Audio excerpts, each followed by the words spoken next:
নমস্কাৰ বন্ধু বান্ধৱীসকল, আজি মই আলোচনা কৰিম এট, অন আৰু ইন এই প্ৰিপজিশ্যন তিনিটাৰ বিষয়ে আজি আলোচনা কৰিম।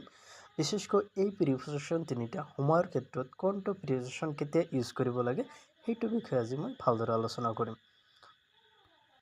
সো বন্ধু বান্ধৱীসকল, এতিয়া আমি প্ৰথমতে আলোচনা কৰিম এট প্ৰিপজিশ্যনটো। এট প্ৰিপজিশ্যন আমি কেতিয়া ইউজ কৰিম। সো এট প্ৰিপজিশ্যনটো আমি টাইমৰ আগত ইউজ কৰিম, যেনেকৈ at 6 o'clock, at 10 o'clock, at 9 o'clock। So আমি টাইমৰ আগত সদায় এট প্ৰিপজিশ্যনটো ইউজ কৰিম। তাৰপিছত ওৱান আমি ইউজ কৰিম ডেৰ আগত, days, one Sunday, one Monday, one Tuesday. So ডেৰ আগত আমি কি কৰিম, ওৱান প্ৰিপজিশ্যন ইউজ কৰিম। তাৰপিছত ইন প্ৰিপজিশ্যনটো আমি ইউজ কৰিম কেতিয়া, যে ছিজনৰ আগত, মান্থৰ আগত, ইয়াৰৰ আগত, এইবিলাকৰ আগত আমি কি কৰিম, ইন প্ৰিপজিশ্যনটো ইউজ কৰিম।